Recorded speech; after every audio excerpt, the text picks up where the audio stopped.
Colossians chapter 1 verses 12 to 14. కొలస్సీలకు రాసిన పత్రిక మొదటి అధ్యాయము తెలుగులో 9 నుంచి 14 వరకు కలిసి ఉన్నాయి. మనకి 9 నుంచి 14 వరకు విభాగాన్ని చదువుతున్నాను, జాగ్రత్తగా గమనించండి. కొలస్సీ మొదటి అధ్యాయము 9 నుండి 14 వరకు. అందుచేత ఈ సంగతి వినిన నాటి నుండి మేమును మీ నిమిత్తము ప్రార్థన చేయటం మానక మీరు సంపూర్ణ జ్ఞానమును ఆత్మ సంబంధమైన వివేకమును గలవారును ఆయన చిత్తమును పూర్ణముగా గ్రహించిన వారునై ప్రతి సత్కార్యములో సఫలులగుచు దేవుని విషయమైన జ్ఞానమందు అభివృద్ధి పొందుచు అన్ని విషయములలో ప్రభువును సంతోషపెట్టినట్లు ఆయనకు తగినట్టుగా నడుచుకొనవలెననియు ఆనందముతో కూడిన పూర్ణమైన ఓర్పును దీర్ఘశాంతమును కనుపరచునట్లు ఆయన మహిమ శక్తిని బట్టి సంపూర్ణ బలముతో బలపరచబడవలెననియు తేజోవాసులైన పరిశుద్ధుల స్వాస్థ్యంలో పాలివారమగుటకు మనలను పాత్రులనుగా చేసిన తండ్రికి మీరు కృతజ్ఞతాస్తుతులు చెల్లింపవలెననియు దేవుని బతిమాలుచున్నాము. ఆయన మనలను అంధకార సంబంధమైన అధికారంలో నుండి విడుదల చేసి తాను ప్రేమించిన తన కుమారుని యొక్క రాజ్య నివాసులనుగా చేసెను. ఆ కుమారుని యందు మనకు విమోచనము అనగా పాప క్షమాపణ కలుగుచున్నది. We will also read verses 21 and 22. 21, 22 వచనాలు కూడా చదువుకుందాం. కొలస్సీ మొదటి అధ్యాయము 21, 22 చదువుతున్నాను, గమనించండి. మరియు గత కాలం ముందు దేవునికి దూరస్తులను మీ దుష్క్రియల వలన మీ మనస్సులో విరోధ భావము గలవారునయ్యుండిన మిమ్మును కూడా తన సన్నిధిని పరిశుద్ధులుగాను నిర్దోషులుగాను నిరపరాధులుగాను నిలవబెట్టుటకు ఆయన మాంసయుక్తమైన దేహమందు మరణం వలన ఇప్పుడు మిమ్మును సమాధానపరిచెను. The great burden of Paul as he wrote this epistle was to present before the Colossian believers the all-sufficient Christ. అన్నిటికీ చాలినటువంటి ప్రభువైన యేసుక్రీస్తు వారిని కొలస్సీలో ఉండేటువంటి విశ్వాసుల ముందు ప్రత్యక్షపరచాలని ఎంతో ఉన్నతమైన భారం కలిగి అపోస్తలుడైన పౌలు ఈ పత్రిక వ్రాశాడు. As believers to walk a holy walk in this evil world, all that they need is totally found in the person of Christ. నిజంగా ఈ దుష్ట లోకములో విశ్వాసులముగా దేవుని యొక్క పరిశుద్ధులముగా పరిశుద్ధ నడక నడవాలంటే అదంతా కూడా క్రీస్తులో ఉంటేనే సాధ్యమవుతుంది. They need not anything outside Christ or beside Christ. క్రీస్తు వారికి వెలుపట గాని క్రీస్తు వారికి ప్రక్కన గాని ఆయనకు వేరుగా ఏది కూడా అవసరం లేదు. In Christ they could find the provision for every need. మన యొక్క ప్రతి అక్కర నిమిత్తమై క్రీస్తులో దానిలో ఆ ఏర్పాటు ఉన్నది. That's why Paul, both in Colossians and in Ephesians, presents the wealth in Christ to a believer. ఆ కారణాన్ని బట్టే కొలస్సీలు రాసిన పత్రికలో కావచ్చు, ఎఫెసీయులకు రాసిన పత్రికలో కావచ్చు, పౌలు విశ్వాసి దేవుని యందు కలిగినటువంటి క్రీస్తునందు కలిగినటువంటి ఐశ్వర్యం ఏమిటో దాని గురించి వ్రాస్తాడు. After describing the immensity of their wealth, he prompts them, encourages them to walk for the Lord. ఎంత విస్తారమైనటువంటి ఐశ్వర్యం కలిగి ఉన్నారో వారి ఐశ్వర్యాన్ని వారికి బయలుపరిచిన తరువాత ఏ రీతిగా వారు నడవాలో దాన్ని రాస్తాడు. Our walk in Christian life is always based upon the wealth in Christ that we have. మనం కలిగి ఉన్న ప్రభువైన యేసుక్రీస్తునందలి ఐశ్వర్యాన్ని అనుసరించే మన యొక్క క్రైస్తవ నడక ఉంటుంది. You can usually find the attitude or the mental condition of a person by the way he walks. ఒక వ్యక్తి యొక్క మానసిక పరిస్థితి ఏ రీతిగా ఉన్నది, ఆయన యొక్క వైఖరులు ఏ రీతిగా ఉన్నాయనేటువంటివి అతని యొక్క నడకను బట్టి మనం చెప్పవచ్చు. There is definitely a difference between a rich man walking and a poor man walking on the road. ఒక రోడ్డు మీద ధనవంతుడు నడిచే తీరుకు పేదవాడు నడిచే తీరుకు గొప్ప తేడా ఉంటుంది. A rich steps with confidence. ఒక ఐశ్వర్యవంతుడు తాను వేసే ప్రతి అడుగులో సంతోషాన్ని అనుభవిస్తూ ఎంతో ధైర్యము నిశ్చిత కలిగి అడుగులు వేస్తూ ఉంటాడు. His wealth constantly reminds him as to how blessed, how fortunate he is. తాను కలిగి ఉన్న ఐశ్వర్యం ఎప్పుడు కూడా తాను ఎంత అదృష్టవంతుడో ఎంత ధన్యుడు అనే సంగతి తనకు గుర్తు చేస్తూ ఉంటుంది. Do you know your wealth in Christ?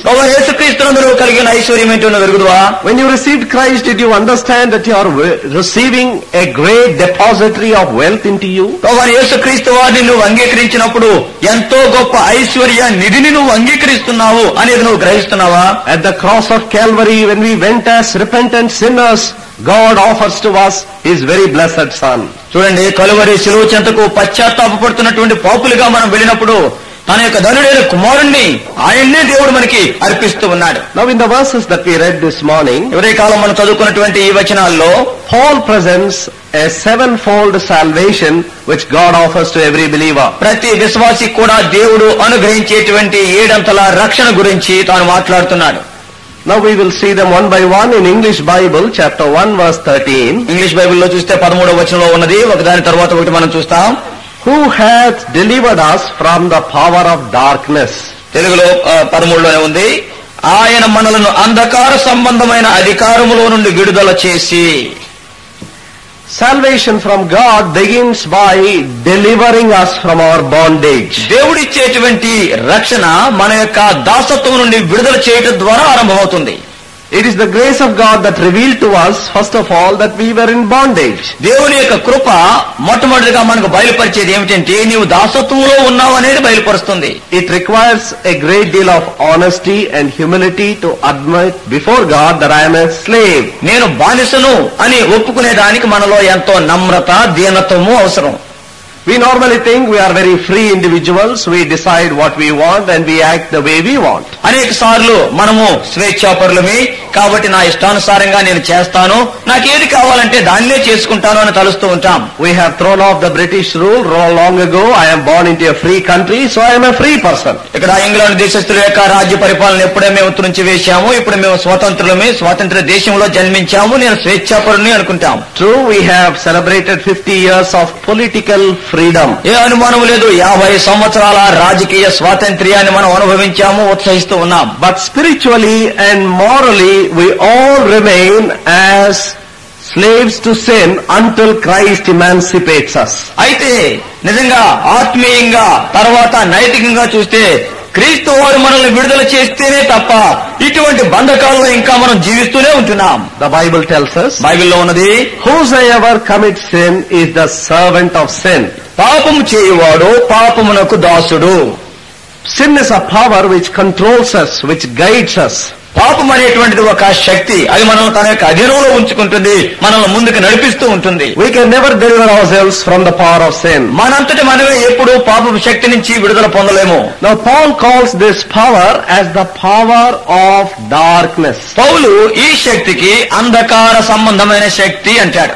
Often Paul uses the word dark and darkness to describe our lost condition. అనేక సార్లు పౌలు చీకటి అని లేకపోతే అంధకారం అనేటువంటి మాటలు వాడుతూ ఉంటాడు. ఎందుచేతనంటే మన నశించిపోయినటువంటి సంగతి బయలుపరిచేదానికి, వివరించేదానికి. For example, in Ephesians, when he talks in chapter 5, he says, you were sometimes darkness. ఎఫెసీయులకు రాసిన పత్రికలో 5వ అధ్యాయంలో ఆయన అంటాడు, గత కాలములో మునుపు మీరు అంధకారములో ఉంటుంది, అంధకారం అయి ఉంటుంది. Writing to Romans, he says your heart is darkened. రోమీయులకు రాస్తూ అంటాడు, మీ యొక్క హృదయములు అంధకారమయమైపోయాయి అంటాడు. And then he says your works were darkness. తర్వాత అంటాడు, మీరు చేసే క్రియలు చీకటి క్రియలు, అంధకార క్రియలు అంటాడు. Why is it that we were in darkness? ఎందుకు మనం ఈ అంధకారంలో ఉన్నాం? The Bible tells us in 2 Corinthians chapter 4 and verse 4, 2వ కొరింథీ 4:4లో బైబిల్లో రాయబడింది, the God of this world hath blinded the minds of them which believe not. ఈ యుగ సంబంధమైన దేవత లేకపోతే ఈ లోక సంబంధమైన దేవత అవిశ్వాసులైనటువంటి వారి మనోనేత్రాలకి గుడ్డితనం కలుగజేశాడు. As blind people we cannot see things clearly. గుడ్డివారముగా సంగతులు స్పష్టంగా మనం చూడలేము. Look at Proverbs chapter 4 and verse 19. సామెతలు 4:19 చూడండి. సామెతలు గ్రంథము 4వ అధ్యాయము 19వ వచనము. The way of the wicked is as darkness, they know not at what they stumble. భక్తిహీనుల మార్గము గాఢాంధకారమయము, తాము దేని మీద పడినది వారికి తెలియదు. Oh, how pitiable is the sad plight of every sinner. నిజంగా ప్రతి పాపి యొక్క ఎంతో దయనీయ స్థితిని చూస్తే ఎంతో జాలి కలిగించే పరిస్థితి. Last week in the Sunday school in our assembly, a boy seems to have asked the teacher a question. గత ఆదివారము మేమున్న చోట ఉన్న సండే స్కూల్లో ఒక చిన్న బాలుడు సండే స్కూల్ టీచర్ గారిని ఒక ప్రశ్న వేశాడు. The teacher was describing about the man who was demon possessed in the land of Gadarenes and was hurting himself with stones. అక్కడ ఉండేటువంటి సండే స్కూల్ ఉపాధ్యాయులు ఏం చెప్తూ వచ్చిందంటే, అక్కడ గెరాసేనీల దేశంలో ఉండేటువంటి దెయ్యములు పట్టిన వాడు ఏ రీతిగా ఆ రాళ్లు తీసుకుని తాను గాయపరుచుకుంటున్నాడో దానిని వివరిస్తూ ఉండింది. That little 10-year-old boy, he had a question. He said, how can this thing be true? కాబట్టి అక్కడ 10 సంవత్సరాల బాలుడికి ఒక ప్రశ్న వచ్చింది. అది ఏ రీతిగా సత్యము అంటాడు. How can a person take a stone, a sharp stone, and hurt himself, hit himself, and bleed himself to death? ఏ రీతిగా ఒక వ్యక్తి ఒక పదునైనటువంటి రాయి తీసుకుని తాను గాయపరుచుకుంటూ తనను తాను కొట్టుకుంటూ రక్తం కారుస్తూ తన చావుకు తానే ఏ రీతిగా మార్గం ఏర్పాటు చేసుకుంటాడు అని. Well, that is written in the Bible. అవును, బైబిల్లో రాయబడింది. And not only that, a few years ago, I did meet such a person who, because of his mental imbalance, who used to run away from his house. అంతేకాదు, కొన్ని సంవత్సరాల క్రితం నేను ఒక వ్యక్తిని కలుసుకున్నాను. ఆ వ్యక్తి తన యొక్క మానసికమైనటువంటి అనారోగ్య పరిస్థితిని బట్టి తాను పదే ఇంటి నుంచి పారిపోతూ వచ్చాడు. And he used to go to the nearby mountains. ఆ చుట్టుపక్కల ఉండేటువంటి కొండలు గుట్టల్లోకి వెళ్ళేవాడు. And there in his solitary existence, he used to take the stones and hurt himself and rejoice to see the blood gushing out of his body. అక్కడ తాను ఒక్కడే ఉంటూ అక్కడ ఉండేటువంటి రాళ్లను తీసుకుని తాను గాయపరుచుకొని దాని నుంచి గాయాల నుంచి రక్తం వస్తుంటే నవ్వుతూ సంతోషించేవాడు. Oh, what blindness! చూడండి ఎంత గుడ్డితనమో. He is hurting himself and yet he never knew it. తాను గాయపరుచుకుంటున్నాడు, కానీ తనను తాను గాయపరుచుకున్నట్టుగా గ్రహించడం లేదు. That is the sad plight of every sinner. ప్రతి పాపి యొక్క దయనీయ స్థితి అది. Today when you play with sin, it may give you some pleasure. ఈ రోజు నువ్వు పాపంతో ఆటలాడుకుంటే కొంత సుఖభోగాన్ని ఇస్తుంది. But you may not know that you are hurting yourself, damaging yourself day after day. దినాలు గడిచే కొద్దీ నువ్వు గాయపరుచుకుంటున్నావని, నిన్ను ఎంతో హాని చేసుకుంటున్నావు అనేది నీకు తెలియదు, అర్థం కాదు. And we are so blind, we do not know why we are falling, why we are getting hurt, why we are sorrowful. ఎందుకు మనం పడిపోతున్నాం, ఎందుకు మనం గాయపరుచుకుంటున్నాం, ఎందుకు ఈ రీతిగా చింతిస్తున్నాం అనేటువంటి అనేక సార్లు గమనించము. That's what we have read in the Bible. They know not at what they stumble. కాబట్టి ఇక్కడ బైబిల్లో మనం చదువుతున్న వారు ఎక్కడ ఈ రీతిగా తొట్రుపడుతున్నారో వారు ఎరుగరు. Who can deliver us from this power of darkness? ఇటువంటి అంధకార శక్తి నుంచి ఎవరు మనల్ని విడిపించగలరు? Praise God. God calls us out of darkness into His marvelous light. దేవునికి స్తోత్రం. ఎందుచేతనంటే గాఢాంధకారం నుంచి ఎంతో ఆయన యొక్క తేజో సంబంధమైనటువంటి వెలుగులోనికి ఆయన మనల్ని మారుస్తున్నాడు. The Lord came in search of you, search of me, and called us out of the power of darkness. యేసుక్రీస్తు వారు నిన్ను నన్ను వెతుక్కుంటూ వచ్చి అంధకార సంబంధమైనటువంటి ఆ స్థితి నుంచి మనల్ని బయటికి విడుదల చేశాడు. So the first thing that these believers enjoyed because of Lord Jesus Christ was the deliverance from the power of darkness. కాబట్టి ఇక్కడ ఉండేటువంటి విశ్వాసులు మొట్టమొదటిగా వారు అనుభవించింది ఏంటంటే ప్రభువైన యేసుక్రీస్తు వారిని బట్టి అంధకారంలో నుంచి విడుదలను అనుభవించారు. And now having come into the light, their views have changed, their perspective has changed. ఇప్పుడు వెలుగులో ప్రవేశించిన తర్వాత వారి యొక్క తలంపులు, వారి యొక్క భావనలు, వారి యొక్క పద్ధతులు మారిపోయినాయి. At once they have understood that which is valuable and that which is worthless. ఉన్న పోటున ఏది విలువైనది, ఏది విలువలేనిది గ్రహించగలుగుతున్నారు. And now they are so sensitive towards sin. ఇప్పుడు పాపం అంటే ఎంతో సున్నితంగా వ్యవహరిస్తున్నారు. When they fall by carelessness, they immediately repent, put it away, confess it. They want to come back and walk with the Lord. అజాగ్రత్తను బట్టి అకస్మాత్తుగా వారు ఎక్కడైనా పడిపోతే వెంటనే సంగతులు సరి చేసుకుని తర్వాత మరలా దేవుడితో నడిచేదానికి తీర్మానం చేసుకుంటున్నారు. Now they have become children of light. ఇప్పుడు వారు వెలుగు పిల్లలుగా మారారు. Now they are walking in the path of light. ఇప్పుడు వారు ఆ వెలుగు మార్గంలో నడుస్తున్నారు. And now they have become lights to others, showing the way. ఇతరులకు కూడా దీపములుగా మారి వారికి కూడా మార్గాన్ని చూపిస్తున్నారు. What a wonderful transformation salvation has brought to a repentant sinner. పశ్చాత్తాపడేటువంటి పాపి జీవితంలో ఈ రక్షణ తీసుకొచ్చే మార్పు ఎంత ఉన్నతమైనటువంటి మార్పు. The second thing in verse 14 is we have redemption through His blood. 14వ వచనంలో చూస్తే రెండవదిగా ఆయన ఆ కుమారుని ఏంటంటే ఆయన యొక్క రక్తము ద్వారా మనకు విమోచనము. The word redemption is a wonderful word. విమోచనము అనేటువంటిది అద్భుతమైనటువంటి మాట. Lord Jesus Christ used this word in Mark chapter 10 and verse 45. ప్రభువైన యేసుక్రీస్తు వారు ఈ మాటను మార్కు సువార్త 10:45లో ఈ మాట ఆయన వాడారు. For even the Son of Man came not to be ministered unto, but to minister and to give His life a ransom for many. మనుష్య కుమారుడు పరిచారము చేయించుకుంటకు రాలేదు గాని పరిచారము చేయుటకును అనేకులకు ప్రతిగా విమోచన క్రయధనముగా తన ప్రాణం ఇచ్చుటకును వచ్చిన నేను. Now in 1 Timothy chapter 2 verse 6, 1 Timothy 2:6లో we find Paul talking about this ransom, who gave himself a ransom for all to be testified in due time. 2వ అధ్యాయము 6వ వచనము. ఈ యొక్క విమోచన క్రయధనము గురించి అపోస్తలుడైనటువంటి పౌలు రాస్తాడు. ఈయన అందరి కొరకు విమోచన క్రయధనముగా తన్ను తానే సమర్పించుకొనెను, దీనిని గూర్చిన సాక్ష్యము యుక్త కాలముల యందు ఇయ్యబడును. So the word redemption and words relating to it, at least 7 words are used in the Bible. బైబిల్లో ఈ విమోచనము లేకపోతే దానికి సంబంధించినటువంటి మాటలను మనం చూస్తే 7 రకాల మాటలు వాడబడ్డాయి. Now these words together, they mean the purchasing price, the price that you pay to buy something. ఈ మాటలన్నీ మనం కలిపి చూసినట్టయితే మనం కొనేటువంటి వెల లేకపోతే ఏదైనా వెల చెల్లించి కొనుట అనేటువంటి భావాన్ని ఇస్తున్నాయి. It also has the meaning that the buyer parts with the amount, parts with the price, with the pleasure of owning it and enjoying it. అంతేకాదు ఈ కొనుక్కునేటువంటి వాడు నిజంగా దానికి ఎంతో క్రయం చెల్లించి ఏదైతే కొనుక్కుంటున్నాడో ఆ కొనుక్కునే దాని యొక్క సంతోషంలో తన యొక్క సంతోషాన్ని పాలు పంచుకుంటూ ఉంటాడు. That's the way God paid a very big price in order to make us His own possession. ఈ రీతిగా తన యొక్క సొత్తుగా మార్చుకునే దానికి ప్రభు ఎంతో ఉన్నతమైనటువంటి క్రయాన్ని వెలను చెల్లించాడు. Now how valuable are you or me in the sight of the Lord? దేవుని దృష్టిలో నీవు నేను ఎంత విలువైన వారిమి?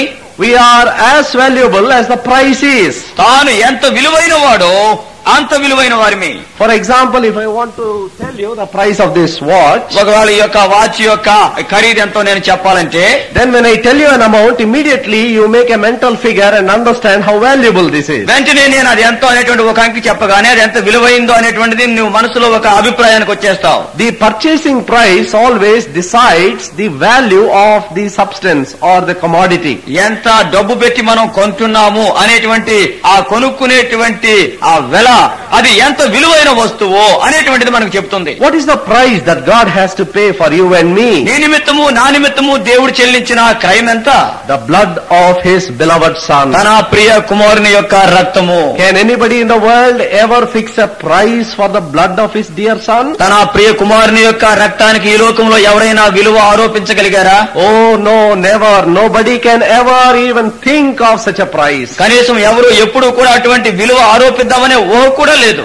It is so valuable, so precious, it can never be calculated in terms of silver or gold. ఆయన యొక్క రక్తం ఎంతో ప్రశస్తమైనది, ఎంతో విలువైనది. ఏదో వెండి బంగారములతో ఏదో కొంత విలువైన దానికి మనం ఇవ్వలేము. Such a precious blood He shed and bought us. అటువంటి ప్రశస్త రక్తాన్ని ఆయన చిందించి మనల్ని కొనుక్కున్నాడు. That's why Paul often reminds them, the believers at Corinth, you are bought with a price. You are bought with a price. Don't be the servants of men. ఆ కారణాన్ని బట్టి పదే పదే అపోస్తలుడైన పౌలు కొరింథులో ఉన్న విశ్వాసులకి ఆయన ఎంతగానో హెచ్చరిస్తూ ఉంటాడు. మీరు విలువ పెట్టి కొనబడిన వారు మనుషులకు దాసులు కాకుడి అంటాడు. God has paid the heaviest price in order that He may buy you and me for His pleasure. తన యొక్క ఆనందం నిమిత్తమై నిన్ను నన్ను కొనుక్కునే దానికి దేవుడు ఎంతో ఉన్నతమైనటువంటి క్రయాన్ని చెల్లించాడు. So the second thing in salvation is the redemptive price that He paid. రక్షణలో ఉండేటువంటి రెండవ సంగతి ఏంటంటే ఆయన చెల్లించిన విమోచన క్రయధనము. What is the third gift that He gives in His salvation? రక్షణలో ఆయన ఇచ్చే మూడవ ఈవి ఏంటి? Verse 14, even the forgiveness of sins. పాప క్షమాపణ. God forgives us completely because of the price that He has paid. తాను చెల్లించిన క్రయం కారణంగా దేవుడు మనల్ని సంపూర్ణంగా క్షమిస్తాడు. Now the Bible describes variously how large and how wonderful His forgiveness is. బైబిల్లో ఆయా రీతిలుగా ఈ క్షమాపణ ఎంత ఉన్నతమైనదో ఎంత అద్భుతమైనదో వివరించబడింది. Shall we turn to Isaiah? యెషయా గ్రంథానికి వస్తాం. Chapter 43. 43వ అధ్యాయము.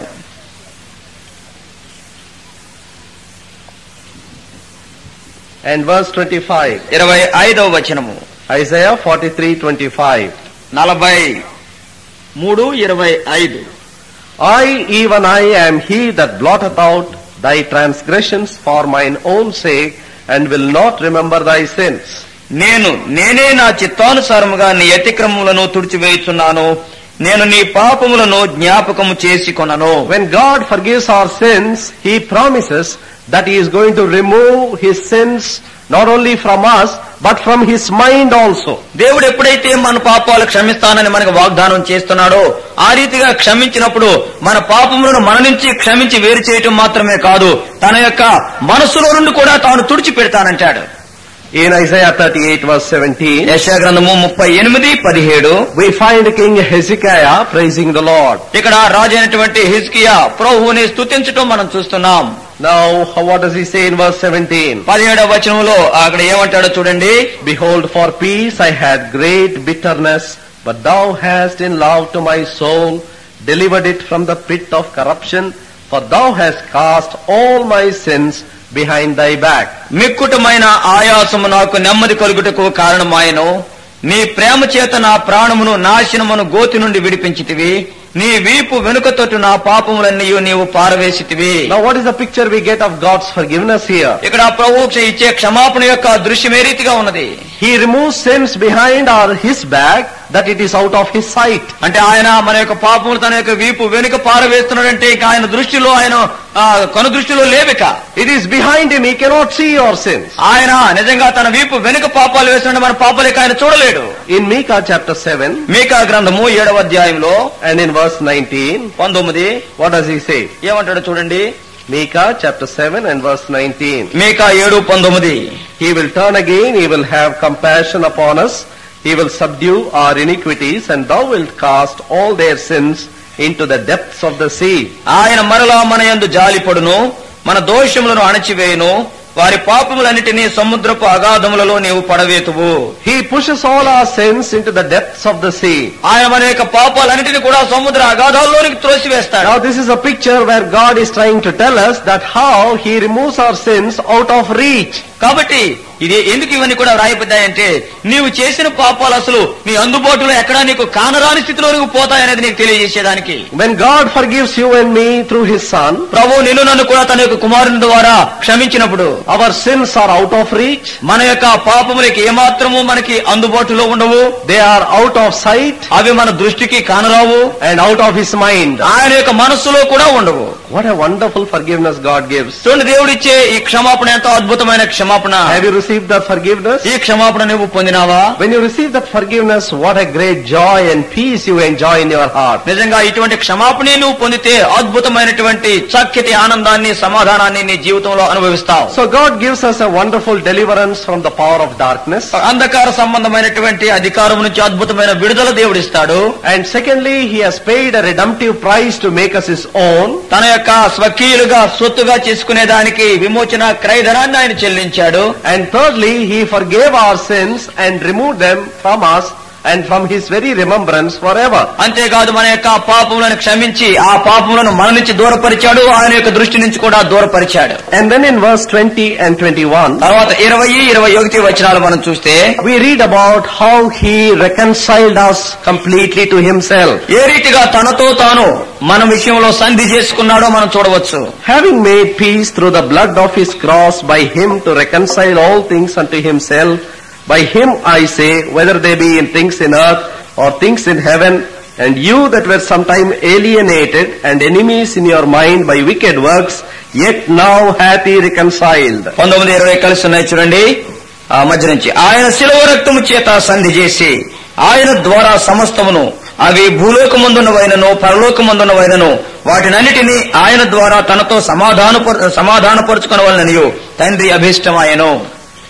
The next blessed thing, the fourth thing that God does in our life is total reconciliation with himself. 4వ ప్రాముఖ్యమైన సంగతి ఏమిటంటే ఆయనతో సంపూర్ణంగా మనల్ని సమాధానపరుచుకుంటున్నాడు. Sin has brought a separation from God. పాపం అనేటువంటిది దేవుని నుంచి వేరుపరిచింది. After Adam had sinned in the Garden of Eden, ఏదెను తోటలో ఆదాము పాపం చేసిన తర్వాత Adam did not like to face God or meet God. ఆదాము దేవుని ఎదుర్కోవాలని గాని ఆయన కలుసుకోవాలనేటువంటి ఆశ పోయింది. For the first time fear filled his heart. మొట్టమొదటిగా తన యొక్క హృదయంలో భయం చోటు చేసుకుంది. And there was an aversion to meet a holy God. పరిశుద్ధుడైన దేవుణ్ణి కలుసుకునే దానికి ఏమాత్రమూ ఇష్టత లేకపోయింది. That's the reason why he hid himself behind a tree. ఆ కారణాన్ని బట్టే ఒక చెట్టు చాటున దాగి ఉండినాడు. Every sinner, all of us had the same aversion towards a holy God. ప్రతి పాపి మనలో ప్రతి ఒక్కరు కూడా పరిశుద్ధుడైన దేవుని పక్షంగా ఇటువంటి అయిష్టతే కలిగి ఉంటున్నాం. The Bible tells us, బైబిల్లో ఉన్నది, we are alienated, separated, estranged from our holy God because of our sin. మన యొక్క పాపమును బట్టి పరిశుద్ధ దేవుని నుంచి మనం వేరుపరచబడి దూరస్థులమైపోయాం. Not only we are separated from Him, ఆయన నుంచి వేరుపరచబడటం మాత్రమే కాదు, over the years we have built up a hostility, a hatred for God. దినాలు గడిచే కొద్దీ, సంవత్సరాలు గడిచే కొద్దీ దేవుని పక్షంగా పగ, ద్వేషము పెంచుకుంటూ వచ్చాం. Several years ago I was invited to speak in a college. అనేక సంవత్సరాల క్రితము ఒక కళాశాలలో నేను ఈ రీతిగా వర్తమానం అందించేదానికి నేను పిలువబడ్డాను. Then one of the boys who was walking with me, I got friendly with him in the campus. He began to share his past life. కాబట్టి అక్కడ వచ్చేటువంటి ఆ విద్యార్థుల్లో ఒక ఆయన అక్కడే ఉండేవాడు. నాతో కొంచెం స్నేహం ఏర్పడింది. మేము కలిసి నడుస్తూ వచ్చాము. తన యొక్క గత జీవితం గురించి పంచుకుంటూ వచ్చాడు. He began to share the many disappointments he had in life. తన యొక్క జీవితంలో ఎన్నో నిస్పృహలకు గురయ్యాడు, పంచుకున్నాడు. He had many sorrowful experiences from his parents in his own home. తన యొక్క స్వంత ఇంటిలోనే తల్లిదండ్రుల ద్వారా ఎంతో ఆ వేదన, బాధ కలిగించేటువంటి పరిస్థితులు ఏర్పడ్డాయి. In his disappointment, as he began to think very deeply, he built up a hatred for God. నిజంగా తన యొక్క నిస్పృహ, నిరాశను బట్టి తాను దినాలు గడిచే కొద్దీ దేవుని పక్షంగా పగ, ద్వేషాన్ని పెంచుకున్నాడు. And then he thought, it is this Christian God who is against my happiness. కాబట్టి తాను ఏమైనా తీర్మానానికి వచ్చేదంటే, ఈ క్రైస్తవుల యొక్క ఈ దేవుడే నా యొక్క సంతోషానికి విరోధి అన్నాడు. And this hatred God built up so much in him. ఆ పగ, దేవుని పక్షంగా ఎంత ద్వేషం పెంచుకున్నాడంటే, he joined NCC and he joined for rifle training. కాబట్టి ఎన్సీసీలో జాయిన్ అయ్యి రైఫిల్ ట్రైనింగ్ కు వెళ్ళాడు. And he said, my deep down desire was, when I become an expert person who can handle the rifle, I want to kill as many Christians as possible. తన యొక్క హృదయాంతరంగంలో ఉండేటువంటి ఆశ ఏంటంటే, ఈ తుపాకీ పేల్చడం బాగా వచ్చిన తర్వాత ఎంతమంది క్రైస్తవులను సాధ్యమైతే అంతమంది క్రైస్తవుల్ని పేల్చి పడేస్తాననుకున్నాడు. He said, these are the people who are against my happiness. ఎందుచేతనంటే నా యొక్క సంతోషానికి విరోధులు వీరే అన్నాడు. And he said, when he walks, even if a small stone hurts him, తాను నడుస్తూ ఉన్నప్పుడు ఏ చిన్న రాయి తనను గాయపరిచినా, immediately he'll take that stone, throw it towards heaven and curse God for the stone that hurt him. తనకి గాయపరిచినటువంటి ఆ చిన్న రాయి ముక్క చేతిలో తీసుకుని ఆకాశంపై విరిచి, ఈ రాయిని ఇక్కడ ఎందుకు ఎట్టావయ్యా దేవుడు అని దేవుడిని ఇచ్చేవాడు. So he used to have so much hatred for God. దేవుని పక్షంగా అంత పగ, ద్వేషం కలిగి ఉండినాడు. We may not go to that degree of hatred. బహుశా అంత పగ, ద్వేషం నీకు నాకు లేకపోవచ్చు. But down deep we have an aversion for God. అయితే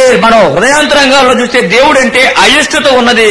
We don't want a God to enter into our life and control our affairs. మన యొక్క జీవితంలో దేవుడు ప్రవేశించి మనలను తన యొక్క అధీనంలో ఉంచుకొనుట మనకి ఇష్టత ఉండదు. But praise God, that particular young man got saved. అయితే దేవునికి స్తోత్రంలో ఆ ప్రత్యేకమైన యవనస్తుడు రక్షణ పొందినాడు. And later I found him in a Christian bookshop selling Christian books. దాని తర్వాత కొన్ని దినాల తర్వాత క్రైస్తవ పుస్తకశాలలో ఉండి ఆ పుస్తకాలు అమ్మటం ఆరంభించాడు. I totally forgot about him, but then he came behind me. He said, do you remember me? కాబట్టి నేను ఆయన గురించి మర్చిపోయాను చాలా కాలమైన కారణాన్ని బట్టి. తర్వాత ఆయన వెనకాల వచ్చి నన్ను తట్టి, నేను గుర్తున్నానండి అన్నాడు. And then he said, I am now working here selling Bibles and Christian books. దాని తర్వాత ఆయన ఏమనంటే, ఈ యొక్క పుస్తకశాలలో పనిచేస్తున్నాను, బైబిళ్ళు, తర్వాత క్రైస్తవ పుస్తకాలు అమ్ముతున్నాను అన్నాడు. So praise God, instead of handling the gun, he is handling the Bible today. దేవునికి స్తోత్రములు, తుపాకీ చేతపట్టే దానికి బదులు పరిశుద్ధ గ్రంథం Bible చేతపట్టాడు. And then he shared with me how, in spite of all that consistent hatred he had for God, దేవుని పక్షంగా ఎంతో విపరీతమైనటువంటి ఎడతెగని ద్వేషం తాను కలిగి ఉన్నప్పటికీ God kept on loving him, which he could never understand. ఎప్పుడూ తాను గ్రహించలేకపోయాడు. ఎడతెగక దేవుడు నన్ను ప్రేమిస్తూనే ఉన్నాడండి అన్నాడు. Why is he not getting angry with me? నేను ఇంతగా దేవుడిని ద్వేషిస్తున్నాను కదా, దేవుడు నా మీద ఎందుకు కోపపట్టడం లేదు? Why is he so good to me? ఇంకా నా పక్షంగా ఎందుకు ఇంత దయాళుత్వాన్ని చూపిస్తున్నాడు? So when God opened his heart to reveal the love of Calvary for him, that touched his heart and that melted his hard heart. దేవుడు యేసుక్రీస్తు వారు కలువరి శిలువ మీద ఎటువంటి ప్రేమనైతే తన పక్షంగా కనుపరిచాడో దానిని బయలుపరిచినప్పుడు ఆయన యొక్క కఠిన హృదయాన్ని ఆ ప్రేమే కరిగింపజేసింది. God reconciles us in the person of the Lord Jesus Christ. యేసుక్రీస్తు వారిలో దేవునితో మనకు సమాధానం లభిస్తుంది. It's not the birth, the incarnation of Jesus Christ that brings the reconciliation. ఆయన యొక్క పుట్టుక అంటే ప్రభువైన యేసుక్రీస్తు వారు మానవ శరీరధారిగా వచ్చుట ద్వారా కాదు మనం సమాధానపరచబడేది. Nor is very good example that brings us closer to God and reconciles us to God. ఆయన ఎంతో మాదిరికరమైన జీవితం జీవించాడు కనుక ఆ జీవితం మనల్ని తండ్రితో సమాధానపరచదు. It is his death the blood on the cross of Calvary that He shed for us, which finally reconciles a holy God and a sinner together. అయితే ఆయన యొక్క మరణము కలువరి శిలువ మీద ఆయన కాల్చినటువంటి రక్తమే పరిశుద్ధ దేవునికి పాపములో పతనమవుతున్నటువంటి పాపికి మధ్యలో సమాధానాన్ని ఆయన రక్తమే ఏర్పాటు చేస్తుంది. This we read in 2 Corinthians chapter 5 and verse 18. 2 కొరింథీ 5:18 ఈ మాటను మనం చదవగలం. All things are of God who hath reconciled us to Himself by Jesus Christ and hath given to us the ministry of reconciliation. సమస్తమును దేవుని వలనైనవి, ఆయన మనలను క్రీస్తు ద్వారా తనతో సమాధానపరుచుకుని ఆ సమాధానపరచు పరిచర్యను మాకు అనుగ్రహించెను. Verse 19. 19వ వచనము. To wit, that God was in Christ reconciling the world unto Himself, not imputing their trespasses unto them. అదేమనగా దేవుడు వారి అపరాధములను వారి మీద మోపక క్రీస్తునందు లోకమును తనతో సమాధానపరచుకొనుచు ఆ సమాధాన వాక్యమును మాకు అప్పగించెను. By imputing all your sins, all my sins on the sinless Son of God, God provided a way of reconciliation. మన యొక్క పాపములు, మన యొక్క ప్రతి విధమైనటువంటి నీచ పరిస్థితి అంతా కూడా కలువరి శిలువ మీద తన యొక్క కుమారుని మీద ఆయన మోపుట ద్వారా దేవుడు ఇటువంటి సమాధానపరచబడే మార్గాన్ని ఏర్పాటు చేశాడు. What a wonderful message of love we have to share with the world. లోకముతో పంచుకునే దానికి ఎంతో అద్భుతమైనటువంటి ప్రేమవర్తమానం మనం కలిగి ఉన్నాం. God loves a hostile world, a world which continuously hates Him. దేవుణ్ణి ఎడతెగక ద్వేషించి దేవుని మీద పగ కలిగినటువంటి ఈ లోకాన్ని దేవుడు ఎడతెగక ప్రేమిస్తూ ఉన్నాడు. So the fourth blessing in our salvation is total, complete reconciliation with a holy God. మన యొక్క రక్షణలో ఉండేటువంటి 4వ ఆశీర్వాదం ఏమిటంటే పరిశుద్ధుడైన దేవునితో ఎడతెగని సమాధానం మనం కలిగి ఉంటాం. And fifthly, 5వది verse 13, He has translated us into the kingdom of His dear Son. 13వ వచనం చూడండి. కొలస్సే 1:13 తాను ప్రేమించిన తన కుమారుని యొక్క రాజ్య నివాసులనుగా చేసెను. When we accepted the Lord as our Savior, యేసుక్రీస్తు వారిని మన రక్షకుడిగా మనం అంగీకరించిన తరువాత several wonderful things took place at that moment. ఆ క్షణంలో ఎన్నో అద్భుతమైన సంగతులు చోటు చేసుకుంటాయి.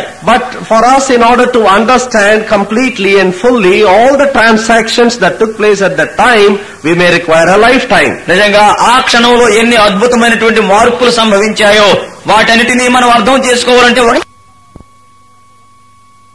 In order to understand completely and fully all the transactions that took place at that time, we may require a lifetime. నిజంగా ఆ క్షణంలో ఎన్ని అద్భుతమైనటువంటి మార్పులు సంభవించాయో వాటన్నిటినీ మనం అర్థం చేసుకోవాలంటే ఒక జీవిత కాలం మట్టుకు సరిపోదు. Now we find here fifthly, God in His own wonderful way takes us from one country, the kingdom of darkness, and puts us into another country, the kingdom of His dear Son. దాని తర్వాత అంశంలో మనం చూసినప్పుడు నిజంగా ప్రభు తన యొక్క అద్భుతమైన కార్యాన్ని బట్టి ఒక దేశములో నుండి అంటే అంధకార దేశములో నుండి మనల్ని తీసుకుని తన కుమారుని యొక్క రాజ్య నివాసులుగా మారుస్తూ ఉన్నాడు. Our citizenship changes. ఇప్పుడు మన యొక్క పౌరసత్వము మారిపోతుంది. We come under a new role, a new government, a new leadership. ఇప్పుడు మనం నూతనమైనటువంటి అధికారంలోనికి, ప్రభుత్వంలోనికి, నాయకత్వంలోనికి వస్తున్నాం. We have been taken out from another government, from another association. మరి యొక్క సహవాసం నుండి లేకపోతే మరి యొక్క ప్రభుత్వం నుంచి మనం వేరు చేయబడుతున్నాం.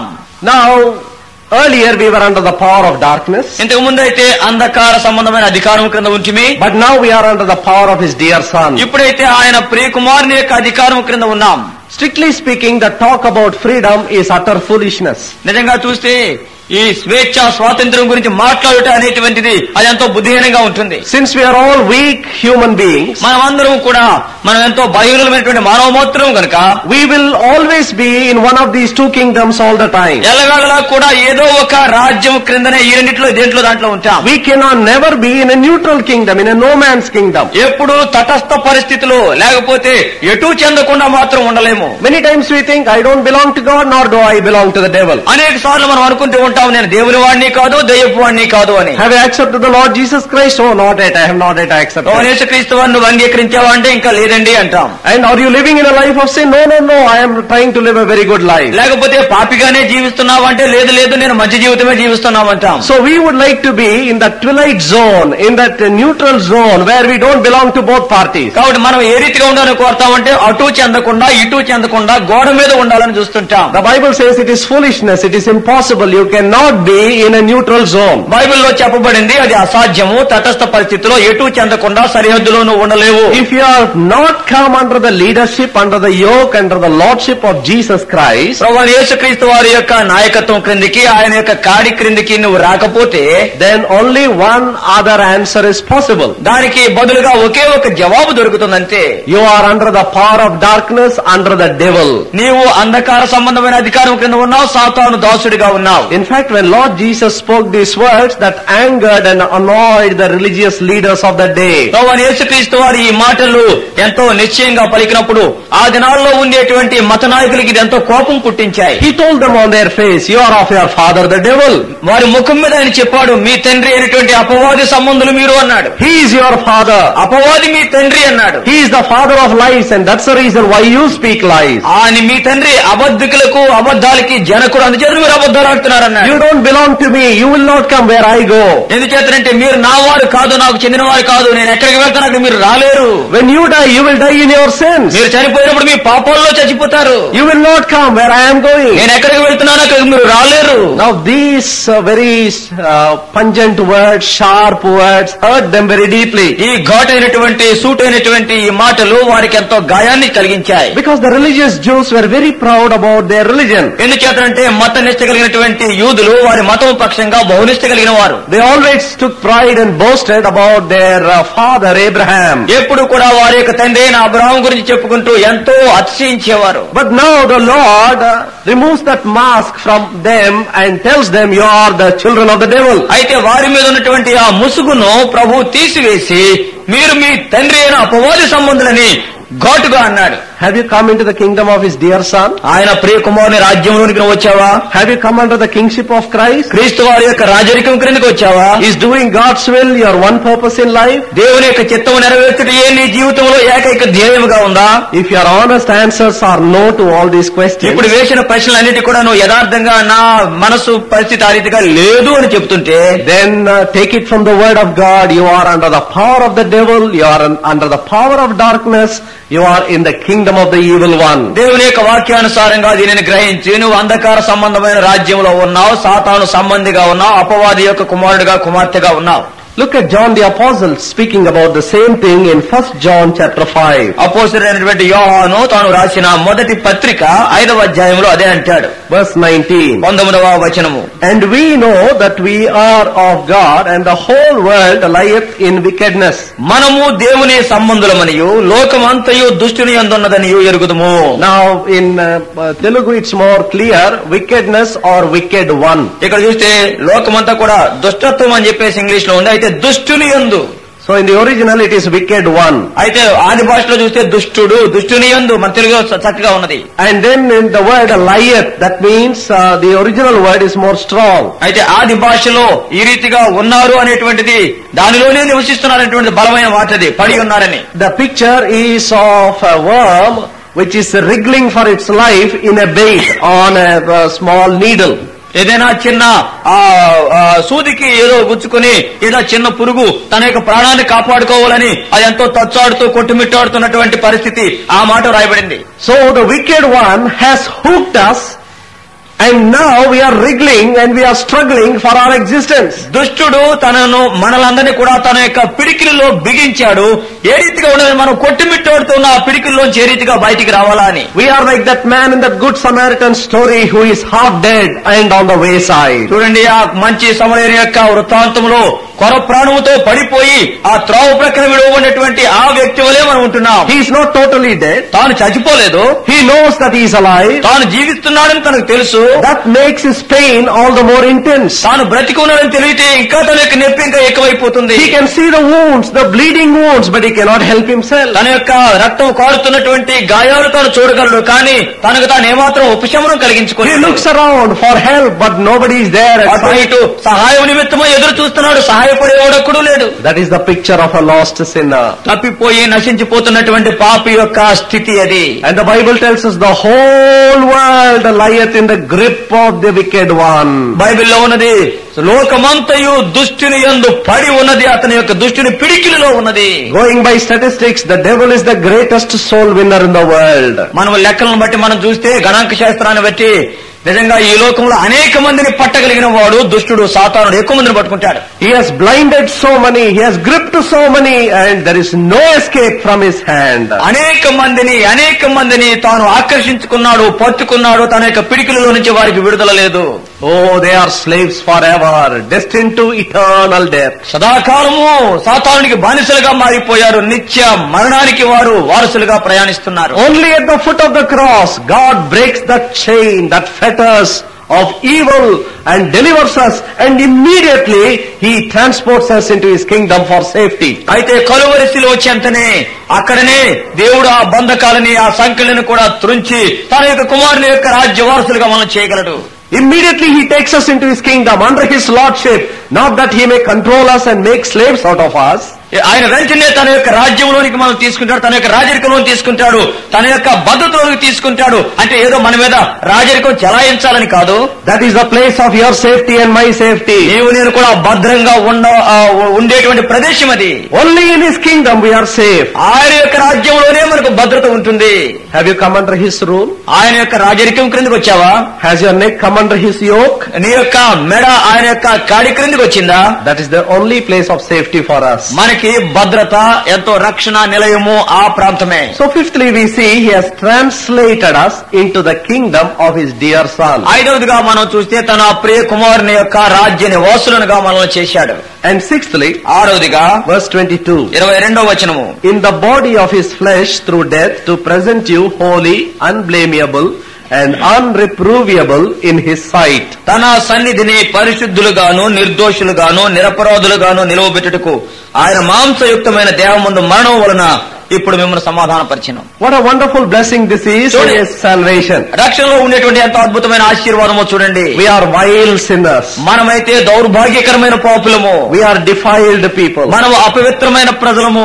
God takes us from the corruption of sin, from the pit of sin. దేవుడు మనల్ని ఆ పాప కోపము నుండి, పాపపు దుష్టత్వం నుంచి మనల్ని పైకి లాగి, He does not simply wash us, clean us and say, yes, I have saved you, you somehow enter into heaven. ఆయన ఏదో నిన్ను నన్ను కూడా కడిగి శుభ్రపరిచి నేను రక్షించానులే, ఏదో రీతిగా పరలోకంలో నీకు పోవచ్చు అనటం లేదు. He says, I want you to reflect my beauty. ఆయన ఏమంటున్నాడంటే నా సౌందర్యాన్ని నువ్వు ప్రతిబింబింపజేయాలి అంటాడు. I want to make you as holy as I am holy. నేనెంత పరిశుద్ధుడై ఉన్నానో అంత పరిశుద్ధుడిగా నిన్ను మార్చాలని కోరుతున్నాను. So all the dealings that God has for a believer is for this one purpose, is for this one end, that He may make us as holy as He is. విశ్వాస పక్షంగా దేవుడు చేసేటువంటి కార్యాలన్నిటిలో ఉండేటువంటి ఏకైక ధ్యేయము, గురి ఏమిటంటే ఆయన ఏ రీతిగా పరిశుద్ధుడై ఉన్నాడో అటువంటి పరిశుద్ధులుగా మనల్ని మార్చాలని. And what a glorious hope a Christian has. When He appears, we shall see Him as He is, and we shall become like Him. క్రైస్తవులకు ఉండేటువంటి నిరీక్షణ ఎంత మహిమాయుక్తమైన నిరీక్షణ. ఆయన ప్రత్యక్షమైనప్పుడు ఆయన ఉన్నట్టుగానే మనం ఆయనను చూతుము కనుక ఆయనను పోలియుందుమని ఎరుగుదుము. Now we get a foreview of such a transformation in Matthew chapter 17. మత్తయి సువార్త 17వ అధ్యాయంలో ఆ భవిష్యత్తులో జరగబోయేటువంటి ఆ దృశ్యానికి సాదృశ్యం అక్కడ మనం చూడొచ్చు. There we find Lord Jesus taking Peter, James and John on the top of a mount in order that He might pray with them. వారితో పాటు ప్రార్థించే నిమిత్తమై ఒక కొండ మీదకి యేసుక్రీస్తు వారు తనతో పాటు పేతురు, యోహాను, యాకోబులను తీసుకువెళ్తాడు. Like many of us, they also slept in that prayer meeting. మనలో అనేక మంది మనలాగానే వాళ్ళు కూడా ప్రార్థన కూడికలో వాళ్ళు నిద్రపోయారు. And suddenly when Peter woke up, అకస్మాత్తుగా పేతురు లేచినప్పుడు immediately he saw a wonderful sight. అకస్మాత్తుగా అద్భుతమైన దృశ్యం తాను చూడగలిగాడు. Whom did he see? ఎవరిని చూచాడు? He saw Lord Jesus. ప్రభువైన యేసుక్రీస్తు వారిని చూచాడు. In all His heavenly glory. తన యొక్క పరలోక మహిమలో ఆయన చూచాడు. And he also saw two others. ఇంకా ఇద్దరును చూచాడు. He saw Elias. ఏలియాను చూచాడు. He saw Moses. మోషేను చూచాడు. Now who was Moses? మోషే ఎవరు? Moses is the greatest lawgiver. మోషే గొప్ప ధర్మశాస్త్రాన్ని ఇచ్చినవాడు. And Elijah is the greatest prophet. తర్వాత ఏలియా మాటకొస్తే గొప్ప ప్రవక్త. Now these two people are figuring with the Lord Jesus. ఈ వీరిద్దరు కూడా ప్రభువైన యేసుక్రీస్తు వారితో పాటు ఉన్నారు. Now who told Peter this is Moses?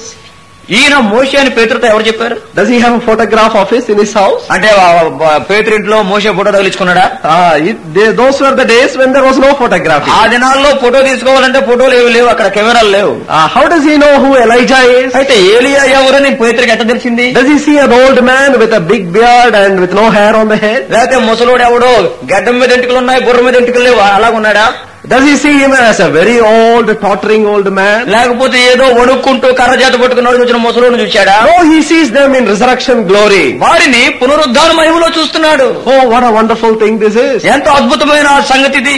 This shows us that on the other side of the grave, when we enter heaven, nobody needs to introduce to us, this is St. Paul and this is so and so. కాబట్టి దీనిని బట్టి మనం అర్థం చేసుకునేది ఏంటంటే, మనం మృతి చెందిన తరువాత అంటే మరుసటి ఆ యొక్క పరలోకములో ఎవరు కూడా నీకు పరిచయం చేయక్కర్లేదు. ఈయన అపోస్తలుడైన పౌలండి, ఈయన పేతురండి, ఆయన యోహానుడని ఎవరు చెప్పక్కర్లేదు నీకు. In that kingdom, everybody will be supervised. కాబట్టి అందులో ప్రతి ఆ రాజ్యంలో ఉండే ప్రతి వారు కూడా అనంతమైన జ్ఞానం కలిగిన వారే. Their sight will be perfect. వారి యొక్క దృష్టి ఎంతో సంపూర్ణమైన దృష్టి ఉంటుంది. Their understanding will be perfect. వారి యొక్క గ్రహింపు కూడా సంపూర్ణమైన గ్రహింపు. Now Peter is enjoying a little bit of that revelation on the Transfiguration Mount. ఆ రూపాంతర కొండ మీద ఈ బయలుపరుపు యొక్క కొద్దిపాటి దృశ్యాన్ని తాను చూడగలుగుతున్నాడు పేతురు. So he sees Moses, Elias also in equal glory. కాబట్టి మోషే, ఏలియాలను ప్రభువైన యేసుక్రీస్తు వారి వలె అదే మహిమలో చూస్తున్నాడు. Because he saw them in equal glory, వారందరూ కూడా ఒకే రీతిగా అదే మహిమలో ఉన్న కారణాన్ని బట్టి he commits a foolish mistake. అక్కడ ఒక బుద్ధిహీనమైనటువంటి తుందురు పనుడు చేశాడు. What does he say?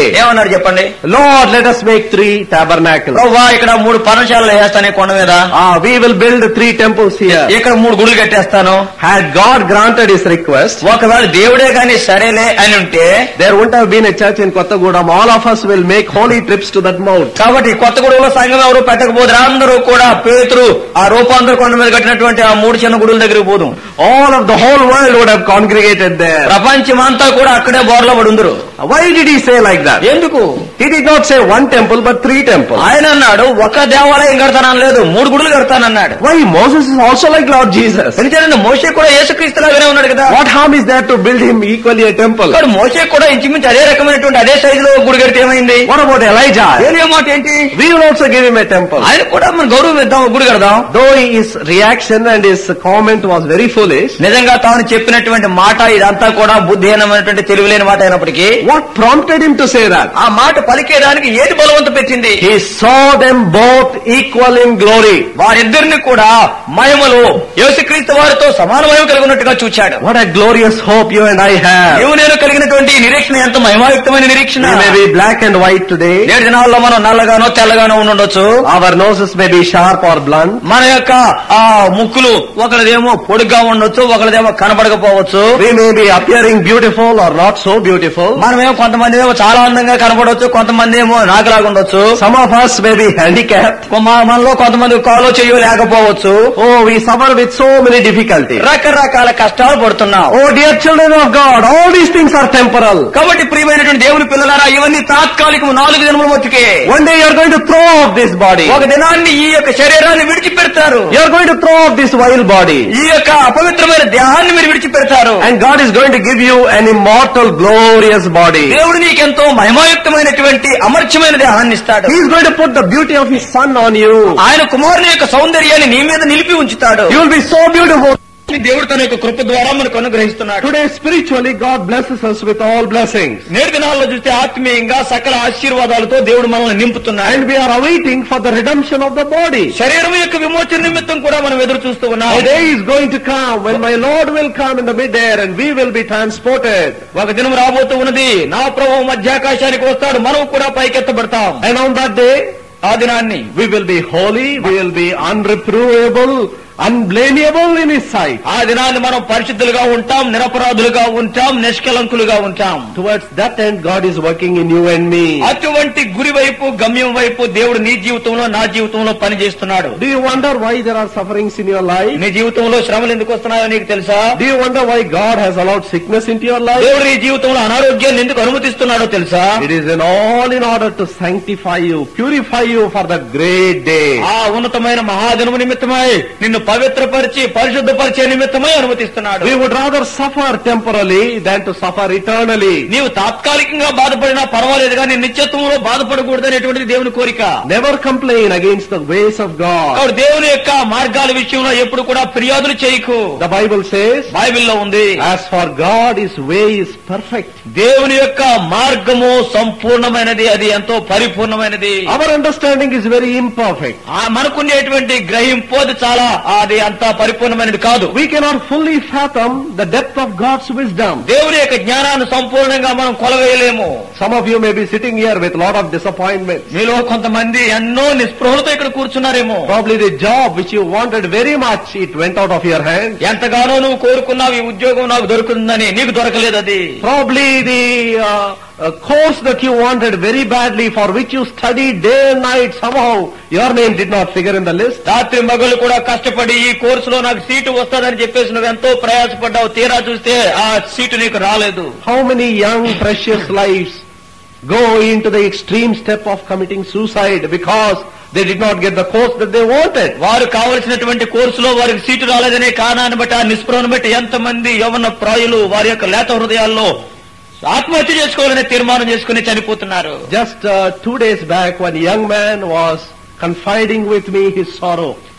2 దినాల క్రితం ఒక యవనస్తుడు తన యొక్క చింతను, వేదనను నాతో పంచుకుంటూ వచ్చాడు. Now he is an engineer, he earns a lot of money. ఇప్పుడు తాను ఒక ఇంజనీరు, ఎంతో జీతం ఎంతో ఉంది. He said, Anna, my engagement was made and I am about to be married, but suddenly my engagement was cancelled. అతను ఏమని చెప్తూ వచ్చాడంటే, అయ్యా నాకు వివాహం నిమిత్తమే ప్రధానమైంది, కాబట్టి త్వరలో నాకు వివాహం జరగనైతుంది, అకస్మాత్తుగా ప్రధానాన్ని కూడా రద్దుపరిచారు అన్నాడు. Somebody went and told them something, they would not come and clarify with me or verify with me.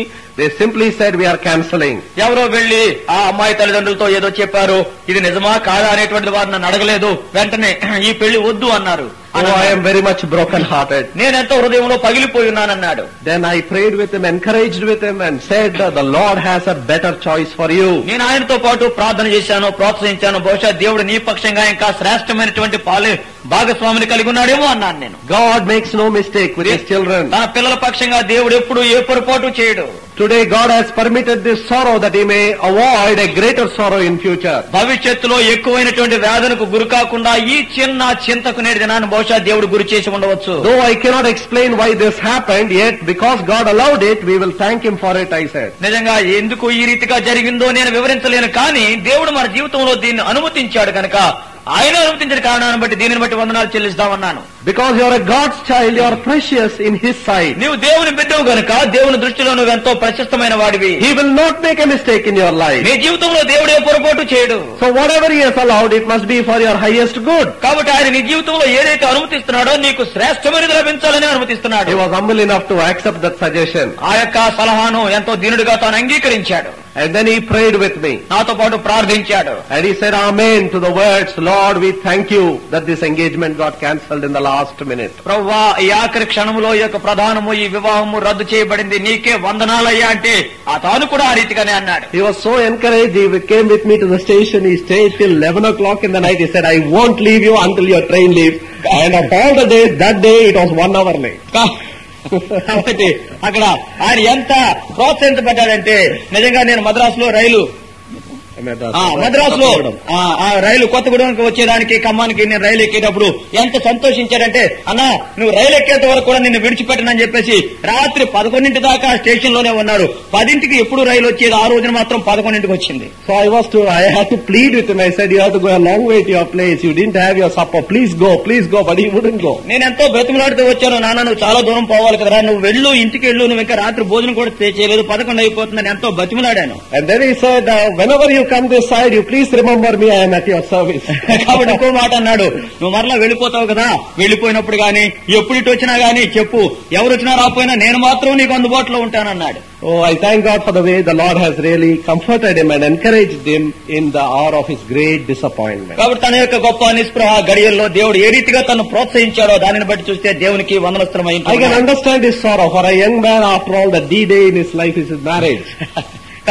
కాబట్టి తన యొక్క చింత ఏంటో నేను గుర్తెరగలను. ఎందుచేతనంటే తన యొక్క జీవితంలో అంతా కూడా ఏమైనా చెప్పుకోదగిన దినం ఏదైనా ఉందంటే పెళ్లి రోజు అంతే. And he would have shared with many people. ఎంతో మందితో చెప్పేసి ఉంటాడు పెళ్లి కుదిరేసిందని. Now what would he tell them? ఇప్పుడేం చెప్తాడు? So I do not know what kind of a disappointment you have. బహుశా ఇక్కడ కూర్చున్న నీకు ఎటువంటి నిస్పృహ ఉందో నాకు తెలియదు. A broken engagement. బహుశా ప్రధానం తప్పిపోయి ఉండొచ్చు. A job that is denied to you. లేకపోతే నువ్వు కోరుకున్న ఉద్యోగం వేరే వారికి పోయి ఉండొచ్చు. A course that is denied to you. లేకపోతే నువ్వు కోరుకున్న సీటు నీకు రాకపోయి ఉండొచ్చు. You are the only person whom they expected to be promoted to the next step, but your subordinate has been promoted. నువ్వు నిజంగా నీ యొక్క ఉద్యోగంలో పదోన్నతి ప్రమోషన్ నీకే రావాలి, నువ్వే యోగ్యుడివి, కానీ నువ్వు ప్రక్కన పెట్టబడి నీ క్రింది వాడికి ప్రమోషన్ ఇచ్చేసి ఉండొచ్చు. There is no end to the list of disappointments that people have in the world. 7 దినాల్లో లోకంలో ఉన్న ప్రజలకు ఉండేటువంటి నిస్పృహలు చూస్తే ఆ పట్టికి అంతం లేదు. Let us remember that this is still a world which is under the prince of the power of the air, who is the devil. ఒక విషయం మాత్రం మనం గుర్తుంచుకుందాం, ఇంకా ఈ లోకము ఈ యుగ సంబంధమైన అధిపతి సాతాను యొక్క అధికారం క్రిందనే ఉన్నది. God could change things, but sometimes in his wisdom he allows things to happen as they are. దేవుడు సంగతులు మార్చగలడు, శక్తిమంతుడు, కానీ తన యొక్క అనంతమైన జ్ఞానంలో ఆ సంగతులు ఆ రీతిగా జరిగేదానికే అనుమతిస్తూ ఉంటాడు. We must have the spirit and attitude of Shadrach, Meshach and Abednego. నీవు నేను కూడా షద్రకు, మేషకు, అబేద్నెగోల యొక్క వైఖరి కలిగి ఉండాలి. We must tell the king of the world, now look, our God is able to deliver us. కాబట్టి ఈ లోక రాజుతో నీవు నేను చెప్పగలగాలి, మా దేవుడు మమ్మల్ని రక్షించేదానికి సమర్థుడు. But even if he does not deliver us, ఆయన రక్షింపకపోయినను we will not bow down to your image. మేము నీ యొక్క విగ్రహానికి మాత్రం మేము తలవంచము. We would rather die and lose our life for our faith than to compromise and earn these temporal benefits. ఈ యొక్క తాత్కాలికమైనటువంటి మేలులు ఉపకారాలు పొందేదానికన్నా మా ప్రాణం విడిచిపెడతాం, చనిపోతాం, కాలిపోతాం, అదైనా పర్వాలేదు అంటారు. It is such people that God is seeking after. అటువంటి ప్రజల నిమిత్తమై దేవుడు వెతుకులాడుతున్నాడు. It is for such little flock that God is preparing a kingdom. అటువంటి చిన్న నమ్మకమైన మంద నిమిత్తమై దేవుడు ఒక రాజ్యాన్ని సిద్ధపరుస్తున్నాడు. Would you belong to that small minority? ఆ చిన్న మందకు నువ్వు చెందావా? Would you be willing to always come under the yoke and tell the Lord, Lord, do whatever you want with me? ఎల్లవేళలా కూడా దేవుని యొక్క కాడి క్రిందికి వచ్చి, ప్రభువా నా జీవితంలో నీ ఇష్టం వచ్చింది చెయ్యి అని చెప్పగలవా? Would you tell him, Lord, I am willing to suffer if that is the process of my sanctification? ప్రభువా నన్ను పరిశుద్ధపరిచేదానికి ఈ ప్రక్రియ అవసరమైతే ఆ రీతిగా వెళ్లేదానికి నాకు ఇష్టమే అని చెప్పగలవా? God's great purpose in salvation is not only translation into his kingdom, but transfiguration of our very character. దేవుడు మనల్ని రక్షించడంలో ఉండేటువంటి గొప్ప ఉద్దేశము తన యొక్క రాజ్య వారసులుగా చేసేది మాత్రమే కాదు, కానీ ఆయన యొక్క స్వభావంలోనికి వచ్చేలాగా మన యొక్క అంతరంగ స్వభావం రూపాంతరపరిచేది కూడా ఉంది. Seventhly, in verse 12 we read, He has made us partakers of the inheritance of the saints in light. తర్వాత 12వ వచనంలో 7వదిగా మనం చూస్తూ ఉన్నాం, ఆ మధ్యలో ఉంది, తేజోవాసులైన పరిశుద్ధుల స్వాస్థ్యములో పాలివారమగుటకు. Do you know God has promised an inheritance for you and for me? నీకు నాకు కూడా దేవుడు ఒక స్వాస్థ్యాన్ని ఆయన వాగ్దానం చేశాడు, నువ్వు ఎరుగుదువా? Peter talks about this inheritance. పేతురు ఈ స్వాస్థ్యం గురించి మాట్లాడతాడు. He says it is reserved for us. మన నిమిత్తమై భద్రపరచబడి ఉన్నది అని ఉంది. He says it is undefiled. అది ఆ నిష్కలంకమైనది. It is uncorruptible. అది ఎటువంటి క్షయమయ్యేది కాదు. It is kept in heaven, kept in store for you and for me. నా నిమిత్తము నీ నిమిత్తము అది పరలోకములో భద్రపరచబడి ఉన్నది అంటాడు. So God is calling us to a kingdom. దేవుడు మనల్ని ఒక రాజ్యానికి పిలుస్తున్నాడు. God is calling us to eternal wealth. నిత్యమైనటువంటి ఐశ్వర్యం నిమిత్తమై దేవుడు మనల్ని పిలుస్తున్నాడు. By nature we are all like Saul, the first king who went seeking for asses. స్వభావ సిద్ధంగా చూస్తే ఇశ్రాయేలీయులకు మొట్టమొదటి రాజు అయినటువంటి సౌలు స్వభావం కలిగిన వారిని, గాడిదలను వెతుక్కుంటూ వెళ్లేవారిని. After all, an ass was such a precious thing for him. నిజంగా చూస్తే తన యొక్క జీవితంలో గాడిద ఎంతో విలువైనదిగా ఉండింది. That was the beast of transport for them. నిజంగా వారు ఎక్కడికైనా పోవాలంటే వారిని మోసుకుని పోయేదానికి ఆ గాడిదను వాడేవారు. As he was going in search of his ass, తన యొక్క గాడిదను వెతుక్కుంటూ వెళ్ళినప్పుడు Samuel came in search of him. ఈయన వెతుక్కుంటూ సమూయేలు వచ్చాడు. And what did the prophet tell him? ప్రవక్త ఏమని చెప్పాడు? Oh Saul, God wants to give you a kingdom. సౌలా, దేవుడు నీకు ఒక రాజ్యాన్ని ఇవ్వాలని కోరుతున్నాడు. Forget about the asses. గాడిదల గురించి మర్చిపో. God will restore those asses. దేవుడు ఆ గాడిదలను ఏదో రీతిగా తీసుకొస్తాడు. But now, from today, let your thoughts be turned for the kingdom. నేటి నుంచి కూడా నీ యొక్క తలంపులన్నీ కూడా రాజ్యం వైపు మరలించు. God wants to give you an inheritance. దేవుడు ఒక స్వాస్థ్యాన్ని ఇవ్వాలని కోరుతున్నాడు. Do you know God is calling you today? దేవుడు ఈ రోజు నిన్ను పిలుస్తున్నాడని నీకు తెలుసా? He wants to give this wonderful package of salvation through the person of Jesus Christ. Christ. ప్రభువైన యేసుక్రీస్తు వారి ద్వారా ఈ అద్భుతమైనటువంటి రక్షణ, ఈ అనేకమైన సంగతులు నీకు ఇవ్వాలని కోరుతున్నాడు. He wants to give us deliverance from the power of darkness. అంధకార సంబంధమైనటువంటి ఆ విషయాల నుంచి మనకు విడుదల ఇస్తున్నాడు. He wants to give us redemption. మనకి విమోచన ఇస్తున్నాడు. And He wants to forgive all our sins. మన యొక్క పాపాలన్నీ క్షమించాలని కోరుతున్నాడు. He wants to reconcile us to Himself. తనతో సమాధానపరుచుకుంటున్నాడు. And then He wants to make us who are inheritors. మనల్ని ఈ స్వాస్థ్యాన్ని స్వతంత్రించుకునే వారిగా చేస్తున్నాడు. He wants to translate us into His kingdom. ఆయన యొక్క రాజ్యవాసులుగా చేయాలని కోరుతున్నాడు. He wants to transfigure us. మనల్ని సంపూర్ణంగా రూపాంతరపరచాలని కోరుతున్నాడు. What a wonderful salvation. ఎంతో అద్భుత రక్షణ. Have you all received this gift? ఈ యొక్క ఈవి నువ్వు పొందావా? The gift of God is eternal life through Jesus Christ. దేవుడిచ్చేటువంటి వరము ప్రభువైన యేసుక్రీస్తు ద్వారా నిత్య జీవము. Today God is seeking for you to give you a kingdom. నీకు ఒక రాజ్యాన్ని ఇవ్వాలని దేవుడు ఈ రోజు నిన్ను వెతుకులాడుతున్నాడు. Fear not, little flock. చిన్న మంద భయపడకుడి. It is the Father's good pleasure to give you a kingdom. మీకు ఒక రాజ్యం అనుగ్రహించాలనేటువంటి తండ్రి యొక్క అభీష్టమై ఉన్నది. Today will you come under the yoke of Christ? ఈ దినాన్ని క్రీస్తు వారి యొక్క కాడి క్రిందికి వస్తావా? Lord, I come with my disappointment. ప్రభువా, నా యొక్క నిరాశ నిస్పృహతో వస్తున్నాను. I come with my sorrows. నా యొక్క చింతలతో వస్తున్నాను. I come with my bondage. నా యొక్క దాసత్వంతో వస్తున్నాను. Deliver me and bring me into your kingdom. ప్రభువా, నా బంధకాలు త్రెంచి నీ రాజ్యవారసుడిగా నన్ను చేయి. Bring me under your blessed lordship. నీ యొక్క ధన్యకరమైన ప్రభుత్వం కింద నన్ను తీసుకునిరా. I yield myself to you. నేను నీకు లోబరుచుకుంటున్నాను. Shall we pray? ప్రార్థన చేసుకుంటాం. Shall we be on our knees? మన యొక్క మోకాళ్ళ మీదకి వస్తాం.